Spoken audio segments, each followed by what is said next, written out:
Welcome back, y'all. This was quite the week. The House committee investigating the attack on the Capitol laid out how then President Donald Trump strong-armed the Justice Department to try to get them to overturn the 2020 election. We also learned about Republican lawmakers who sought pardons from the former president. And of course, there is the landmark Supreme Court ruling on abortion. Let's bring in our panel. Joining me now is Dahlia Lithwick. She is a senior editor and legal correspondent for Slate.com. Civil rights attorney Charles Coleman is also with us. He's a former Brooklyn, New York prosecutor. And Rina Shah is here, a former Republican strategist and principal and founder of Relax Strategies. All right, Dahlia, I want to start with you. Let's talk about the court's decision on Roe. What was your reaction? I'm still kind of reeling, Symone. It's been a day and a bit, and I feel as though I'm still gut punched.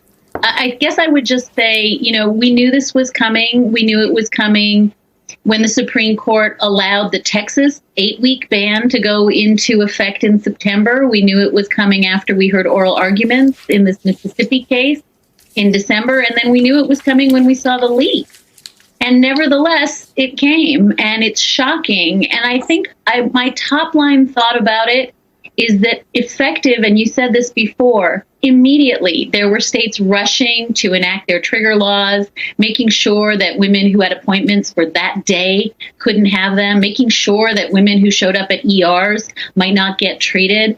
And all of that cruelty and dismay and chaos that is happening right now all across the country, totally invisible to Samuel Alito in his majority opinion. Not one lick of interest or concern or solicitude for the suffering that is being unleashed on women effective today.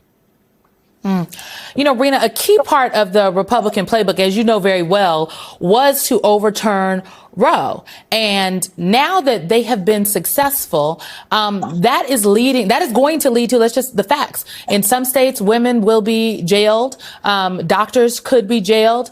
Doctors or women could be fined thousands of dollars. What happens next here? Symone, for years, political strategists like myself have been saying that all politics is local, right? This is the time now to get energized, to be so angry. If you're somebody that believes in body autonomy, if you believe that American women should be full and equal citizens in this democracy, then you are somebody that could be anti-abortion for yourself, but pro-choice for other women. That's me. I've been a lifelong Republican. I've always felt the Republican Party was a home for freedom. No longer. There are over 55 million American women of reproductive age in this country, and we are no longer first-class citizens. We are second-class citizens because of this ruling. Look, conservatives have known this forever. I worked on the Hill for 2 social conservatives in the House of Representatives. I've written speeches for the March for Life rallies that happened in Washington for years on end. I've seen how they've organized. But I was not in the minority, Symone. There are plenty, hundreds of Hill staffers who are like me, working for Republicans who had that very same view that, look, it's okay for other people to get abortions. We may personally not agree with it, but it is about freedom. Republicans never wanted the government in their backyard, their bedroom, or their bank account. What is this about now? This is about people legislating with their holy book. And all that's going to happen now is that there are going to be women having unsafe and unsterile abortion, and women will die. It's not alarmist to say that, because when you see a rise in those things, women going to get safe abortion, that's okay. That was something that we could live with, because those women have to answer to their God, or they may not believe in God. And guess what? That's not the state's problem. It became the state's problem yesterday, and that's wrong. Good conservatives know that, Symone. Charles, it strikes me that the backdrop for the Supreme Court decision, not just Roe, Miranda rights came down this week. While we're snatching rights away from women, we're expanding rights for gun ownership. The backdrop of all of this is this January 6 hearings. And in my opinion, this really all boils down to a comprehensive threat to our democracy. I want you to listen to part of the testimony from Thursday's January 6 hearing. You also noted that Mr. Rosen said to Mr. Trump, quote, DOJ can't and won't snap its fingers and change the outcome of the election. How did the president respond to that, sir? He responded very quickly and said, essentially, that's not what I'm asking you to do. What I'm just asking you to do is just say it was corrupt and leave the rest to me and the Republican congressman.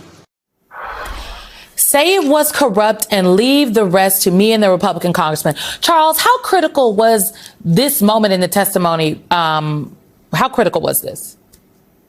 Symone, it was quite significant because level exception when people view the legal field, we're viewed as arbiters of truth, as upholders of justice. We are viewed as people who are supposed to play on the field of right.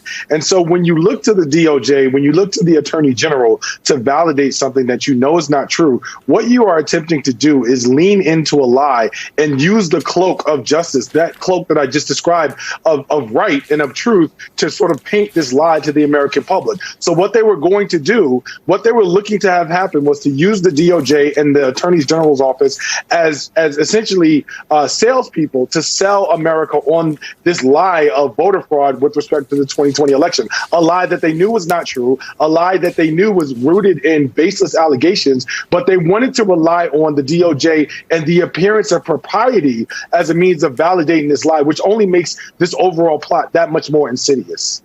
I cannot agree with you more. Dahlia, the January 6 hearings are now on a break until mid-July. What are you going to be looking for in the next set of hearings, understanding that this investigation is still very active? I mean, I think that's, in some sense, the key point is, I think one of the reasons that we've got a little bit of a break is because evidently new evidence is coming in all the time. We've now got a filmmaker who's turned over sort of documentary evidence that he has of interviews that he was holding with the Trump family, kind of contemporaneous with some of these events, that I think is going to be pretty damning. But I would say that I think there's been a really clear arc and progression. And I think it starts with, the president knew he had lost the election. That was the first hearing. Then it was the president knew that he was not going to get Mike Pence to flip. And so he brought out a crowd to terrorize him. And then we end up with the president tried to lean on, as Charles just said, his own Justice Department to hold up and bolster a lie that he knew was false. I think the next place we're going to go, and it's going to be ugly, is the white supremacists, the Oath Keepers, and the white supremacists who showed up that date to try to terrify the country. Dahlia Lithwick, Charles Coleman, and Rina Shah, thank you all very, very much.